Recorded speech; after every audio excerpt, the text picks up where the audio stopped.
Tema 51. ¿Cuál es la tierra prometida para el pueblo de Dios? Dios le dijo a Abraham en Génesis 12:1: Sal de tu tierra y de tu parentela y de la casa de tu padre, a la tierra que yo te mostraré, y haré de ti una gran nación. Y te bendeciré y engrandeceré tu nombre y serás bendición. Bendeciré a los que te bendijeren y a los que te maldijeren maldeciré, y serán benditas en ti todas las familias de la tierra. Y en Génesis 15:5, el Señor le da nuevamente una afirmación de ese pacto que Dios hizo con Abraham. Y lo llevó fuera y le dijo: mira ahora los cielos y cuenta las estrellas si las puedes contar. Y le dijo: así será tu descendencia. Esta hermosa, maravillosa, espléndida y esperanzadora promesa que Dios le hizo a Abraham es también una promesa a la cual también nosotros tenemos acceso a través de nuestro Señor y Salvador Jesucristo. Y por ello la retomaremos más adelante. No necesitamos un estudio muy extenso ni demasiado profundo para saber y entender que Canaán era esa tierra física que Dios había prometido a Abraham, posteriormente llamado Abraham, y quien la habitó. Pero miremos muy bien cómo lo dice Hebreos 11, del 9 al 10. Por la fe habitó como extranjero en la tierra prometida, como en tierra ajena, morando en tiendas con Isaac y Jacob, coherederos de la misma promesa, porque esperaba la ciudad que tiene fundamentos, cuyo arquitecto y constructor es Dios. Muy interesante lo que descubrimos en este pasaje, ¿verdad? Ya lo ampliaremos. Pero sí precisamos de pasajes bíblicos que son necesarios para saber si esa es aún la tierra prometida para el pueblo de Dios hoy en día. El resultado de tal estudio nos mostrará el maravilloso propósito de Dios para quienes hemos recibido la gracia y la misericordia de Dios en la persona de su Hijo Jesucristo, quien es nuestro Dios y Señor, y a quien esperamos con toda esperanza para recibir la herencia prometida a Abraham, que repito es también nuestra herencia, tal como lo dice Gálatas 3:19. Y si ustedes son de Cristo, entonces son descendencia de Abraham, herederos según la promesa. Y la promesa, lo dice Hebreos, es la ciudad que tiene fundamentos, cuyo arquitecto y constructor es Dios mismo, y no alguna ciudad construida por manos humanas. Eso lo creen quienes todavía siguen comiendo del árbol del conocimiento del bien y del mal, quienes aún continúan estacionados en las sombras de lo que habría de venir, es decir, encadenados a la ley mosaica. Esta carta enviada a los habitantes de Galacia, una región de Asia Menor donde habitaban muchos pueblos, demuestra además una vez más que los gentiles, es decir, el resto de naciones fuera del pueblo hebreo, se constituyen por la fe en el Señor Jesucristo parte del pueblo de Dios y por lo tanto descendientes de Abraham y herederos de la promesa hecha por Dios. Tito 3, del 5 al 6 dice: nos salvó no por obras de justicia que nosotros hubiéramos hecho, sino por su misericordia, por el lavamiento de la regeneración y por la renovación en el Espíritu Santo, el cual derramó en nosotros abundantemente por Jesucristo nuestro Salvador, para que, justificados por su gracia, viniésemos a ser herederos conforme a la esperanza de la vida eterna. Los videos números 42 y 43, ¿cuál es el pueblo de Dios hoy?, expongo con mayor sustentación bíblica este controversial tema. Sabemos que todos los hebreos que salieron de Egipto no entraron a la tierra de Canaán, porque así lo decidió Dios mismo a causa de la constante rebeldía, desobediencia e incredulidad por parte del pueblo de Dios. Solo entraron los hijos e hijas que nacieron durante el Éxodo, así consta en Números 14, 29 al 35. Sabemos también que el antiguo pacto con su ley, con su santuario, costumbres, etc., eran tipo o sombra de lo que había de venir. Así lo dice Colosenses 2, 16, 17. Por tanto, nadie los juzgue en comida o en bebida, o en cuanto a días de fiesta, luna nueva o días de reposo, todo lo cual es sombra de lo que ha de venir, pero el cuerpo es de Cristo. Y también lo ratifica Hebreos 10:1, porque la ley, teniendo la sombra de los bienes venideros, no la imagen misma de las cosas. Y eso que habría de venir no era otra cosa que el nuevo pacto en la persona de Jesucristo, quien, como lo dice el pasaje, es la realidad de todas las cosas, pues en Él, por Él y para Él fueron creadas todas las cosas. Ese nuevo pacto en la persona de Jesucristo es muchísimo más excelso que el antiguo pacto, con mejores promesas. Así lo dice Hebreos 8, 6 al 7.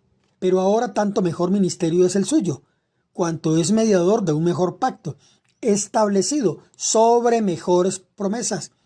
porque si aquel primero hubiera sido sin defecto, ciertamente no se hubiera procurado el lugar para el segundo. Por eso repito, da mucha tristeza ver gente supuestamente cristiana que sin ningún discernimiento tratan de remediar costumbres del antiguo pacto y a su paso contradicen y contristan al Espíritu Santo. El Señor Jesucristo nos dice en Juan 5:39 que debemos escudriñar las Escrituras porque ellas dan testimonio de Él. Cuando leemos el manual de Dios, cada vez de manera más profunda y persistente, vamos descubriendo poco a poco quién realmente es nuestro Señor, cuál es su portentoso plan de salvación para la humanidad y cuáles los maravillosos propósitos en la eternidad para la cual fuimos creados. Entenderemos los detalles, los simbolismos de su palabra y la realidad de lo que significa la vida en esta tierra. Y sobre todo, conocer, aunque actualmente no en su total condición, lo que es el reino de Dios. Así que, quienes piensan que la tierra de Canaán sigue siendo hoy la tierra prometida para el pueblo de Dios, como dice el manual de Dios, es que no les ha amanecido. Quienes pelean, asesinan y ultrajan a otros pueblos por un pedazo en esta tierra caída en desgracia y maldecida a causa del pecado, están en la más completa oscuridad. Son parte de los Caínes de este tiempo y quienes se identifican con ellos están pisoteando la verdad del Evangelio y de igual manera están caminando, no puesta la mirada en el reino de Dios y su justicia, aunque realmente no pueden hacerlo, ya que demuestran con su ceguera que no conocen al Dios vivo y verdadero que una vez más nos dice en 1 Corintios 2, 9 al 10, cosas que ojo no vio, ni oído yo, ni han subido al entendimiento humano, son las que Dios tiene preparadas para los que le aman. Abraham y los creyentes del antiguo pacto lo tenían muy claro. Por eso dice el pasaje que habitó en la tierra de Canaán como en tierra ajena. Y también dice en el versículo 13, conforme a la fe murieron todos estos sin haber recibido lo prometido, sino mirándolo de lejos y creyéndolo y saludándolo y confesando que eran extranjeros y peregrinos sobre la tierra. Porque los que esto dicen claramente dan a entender que buscan una patria. Pues si hubiesen estado pensando en aquella de donde salieron, ciertamente tenían tiempo de volver, pero anhelaban una mejor, esto es, celestial. Que nos quede bien claro, anhelaban una mejor, una celestial. Por ello Filipenses 3:20 dice, mas nuestra ciudadanía está en los cielos. No dice en el cielo, sino en los cielos, y eso es algo literal. Para quienes tienen ojos para ver y oídos para oír, yo diría que estos pasajes serían más que suficientes para entender el eterno y portentoso propósito de Dios para la humanidad. El video número 18, donde viviremos la eternidad, el universo, la tierra inacabada, es el complemento perfecto de este tema. Pero sigamos ampliando el tema desde otra perspectiva, ya que la experiencia propia nos dice que nos cuesta reconocer la verdad puesta delante de nosotros. Hay mucha gente que dice que la vida es hermosa y lo mismo encontramos en películas, libros y canciones. Pero veamos qué dice el manual de Dios en Romanos 8:18. Pues tengo por cierto que las aflicciones del tiempo presente no son comparables con la gloria venidera que en nosotros ha de manifestarse. El Señor Jesucristo dice en Juan 16:33, en el mundo tendrán aflicción. El desconocer lo que significa la vida desde la perspectiva de Dios hace que como humanos nos aferremos a esta vida terrenal, creyendo que es la vida que Dios planeó para la humanidad. El primer video con el que comencé en el 2023 mi canal de YouTube es precisamente con el video que lleva por título ¿Es esta vida la vida? ¿Cómo puede ser esta vida hermosa en un planeta habitado por una humanidad caída que a causa del pecado entró la muerte en ella? Entendiendo muerte, la separación espiritual con su creador. Y como consecuencia entró la muerte física y todo el deterioro que eso ha representado. ¿Cómo puede ser esta vida terrenal hermosa si el ser humano pasó de ser el administrador de esta tierra para convertirse en esclavo del diablo y viviendo bajo el imperio de la oscuridad, que se ha reflejado en todos los imperios que hasta el día de hoy ha subyugado a la humanidad, precisamente bajo los principios del príncipe de la oscuridad, quienes creen que esta vida es hermosa, entre ellos una gran cantidad de personas cristianas, es porque están bajo el influjo de lo que Dios ha llamado Babilonia, sistema que permanece hasta nuestros días. Es por ello que el Señor lo dijo en el Antiguo Pacto, en Isaías 48:20, Jeremías 58, y lo dice nuevamente en este tiempo en Revelaciones 18:4 y en 2 Corintios 16:17, salgan de ella, pueblo mío, quienes creen que esta vida es hermosa, están metidos en la burbuja de sus pequeños logros y deleites terrenales, que son temporales. ¿Tiene algo de belleza o de importancia esos logros o relaciones o cosas que se tienen en este mundo? Pues claro que sí, pero como lo he dicho en otras oportunidades, espero que se entienda el sentido de lo que quiero decir, tomando como base la verdad bíblica. Veamos una vez más en Génesis 15:5. Y lo llevó afuera y le dijo: mira ahora los cielos y cuenta las estrellas, si las puedes contar. Y le dijo: así será tu descendencia.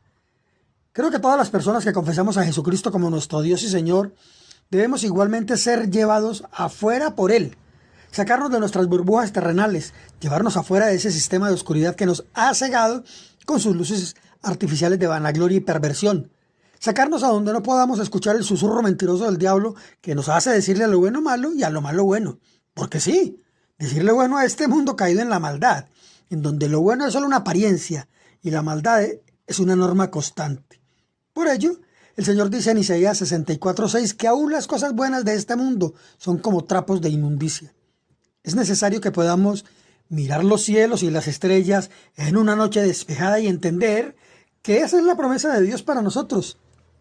No solo simbólicamente para referirse a la descendencia, sino literalmente como la tierra prometida. Pues ha dicho en Isaías 65:17 y en Revelaciones 21 que Él hará cielos nuevos y tierra nueva en donde mora la justicia. Son precisamente las moradas que Dios está preparando para ser habitadas por la eternidad. Ha sido el propósito de Dios desde el principio, mejor, desde antes.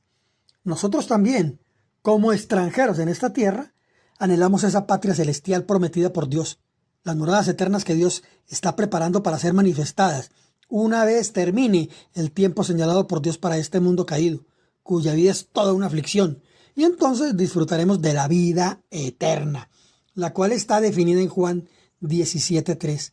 Y esta es la vida eterna, que te conozcan a ti, el Dios verdadero, y a Jesucristo tu Hijo, a quien has enviado. Tito 1:2 dice: en la esperanza de la vida eterna, la cual Dios, que no miente, prometió desde antes del principio de los siglos. Quienes buscan que el pueblo cristiano retroceda hacia el antiguo pacto son aquellos que el Señor Jesucristo describió como esos que dicen ser judíos y no lo son, sino sinagoga de Satanás. ¿Será que el Señor era antisemita al expresar tales palabras? ¿Acaso lo era también Juan el Bautista, que en Mateo 3:7 y Lucas 3:7 le llamaba generación de víboras?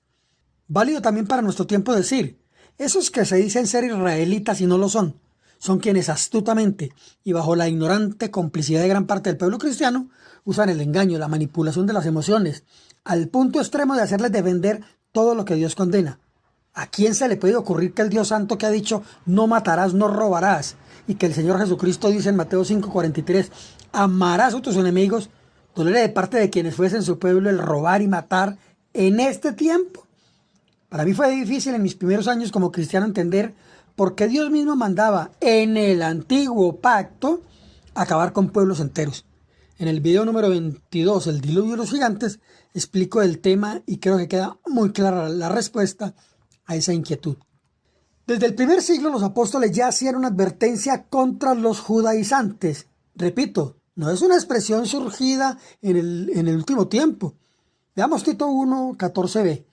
No atendiendo a fábulas judaicas ni a mandamientos de hombres que se apartan de la verdad. El versículo 10 continúa diciendo: porque hay aún muchos contumaces, habladores de vanidades y engañadores, mayormente los de la circuncisión, a los cuales es preciso tapar la boca, que trastornan casas enteras, enseñando por ganancia deshonesta lo que no conviene. La expresión los de la circuncisión alude directamente a los judíos. Vimos en la primera parte de Colosenses 2:16 al 17 una enfática exhortación. Por tanto, nadie los juzgue en comida o en bebida, o en cuanto a días de fiesta, luna nueva o días de reposo. Y el versículo 23 dice: pues si han muerto con Cristo en cuanto a los rudimentos del mundo, ¿por qué, como si vivieran en el mundo, se someten a preceptos tales como no manejes, ni gustes, ni aun toques, en conformidad a mandamientos y doctrinas de hombres, cosas que todas se destruyen con el uso? Y Romanos 14:17 dice: porque el reino de Dios no es comida ni bebida. Si el Espíritu Santo está diciendo que los asuntos de comida o días de reposo no son doctrina en el nuevo pacto, ¿por qué hay tantas personas cristianas y grupos guardando el sábado y llevando dietas supuestamente judías? Como dice Hechos 5:29, debemos obedecer a Dios antes que a los hombres. Y como estas, hay muchas otras cosas que muchas personas cristianas están siguiendo por no obedecer a Dios, sino hombres y mujeres etiquetados como parte del pueblo de Dios sin serlo. Gálatas 4 del 8 al 11 dice, ciertamente en otro tiempo, no conociendo a Dios, servían a los que por naturaleza no son dioses, mas ahora, conociendo a Dios, o más bien, siendo conocidos por Dios, ¿cómo es que se vuelven de nuevo a los débiles y pobres rudimentos a los cuales se quieren volver a esclavizar? Guardan los días, los meses, los tiempos y los años. Me temo de ustedes que haya trabajado en vano con ustedes. ¿Sí ven que quienes promueven todas esas prácticas antiguotestamentarias están buscando esclavizar de nuevo a las personas? ¿Creen que son siervas de Dios? ¿Creen que son parte del pueblo de Dios? No, realmente no lo son. El pueblo de Dios en el antiguo pacto estaba constituido por las 12 tribus y Dios mismo, como ya lo vimos, los dividió en dos naciones, Israel y Judá. El actual Estado de Israel, creado por los hombres, está constituido por sefardíes, misrajíes y askenazis. Estos últimos seguramente más nazis que el resto. En los videos números 22 y 23 hablé acerca de los libros por los que se rigen parte de estos que se autodenominan judíos o israelitas. Una reflexión final.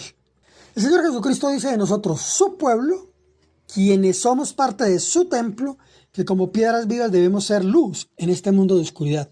Recordemos que también nosotros éramos parte de este mundo y que solo la gracia y la misericordia de Dios es que ahora somos hijos e hijas de Dios. Efesios 2 del 2 al 7 dice, y Él les dio vida a ustedes, cuando estaban muertos en sus delitos y pecados en los cuales anduvieron en otro tiempo, siguiendo la corriente de este mundo, conforme al príncipe de la potestad del aire, el espíritu que ahora opera en los hijos de desobediencia, entre los cuales también todos nosotros vivimos en otro tiempo, en los deseos de nuestra carne, haciendo la voluntad de la carne y de los pensamientos, y éramos por naturaleza hijos de ira, lo mismo que los demás. Pero Dios, que es rico en misericordia, por su gran amor con que nos amó, aun estando nosotros muertos en pecados, nos dio vida juntamente con Cristo. Por gracia somos salvos. Y juntamente con Él nos resucitó, y asimismo nos hizo sentar en los lugares celestiales con Cristo Jesús, para mostrar en los siglos venideros las abundantes riquezas de su gracia en su bondad para con nosotros en Cristo Jesús. Este pasaje para resaltar, además, que Efesios era una ciudad portuaria también en Asia Menor, es decir, eran también gentiles y los creyentes allí eran también parte del pueblo de Dios. En el capítulo 3 del 1 al 6 nos dice, por esta causa yo Pablo, prisionero de Cristo Jesús, por ustedes los gentiles, si es que han oído de la administración de la gracia de Dios que me fue dada para con ustedes, que por revelación me fue declarado el misterio, como antes lo he escrito brevemente, leyendo lo cual pueden entender cuál sea mi conocimiento en el misterio de Cristo, misterio que en otras generaciones no se dio a conocer a los hijos de los hombres, como ahora es revelado a sus santos apóstoles y profetas por el Espíritu, que los gentiles son coherederos y miembros del mismo cuerpo y copartícipes de la promesa en Cristo Jesús por medio del Evangelio. Es mi oración ferviente que los que no solo leen en este tiempo el manual de Dios, sino que lo estudian con el deseo genuino de conocer la verdad de Dios, sean abiertos los ojos de su entendimiento y tengan discernimiento entre la verdad absoluta de Dios y las verdades relativas de los hombres. Que Dios les bendiga.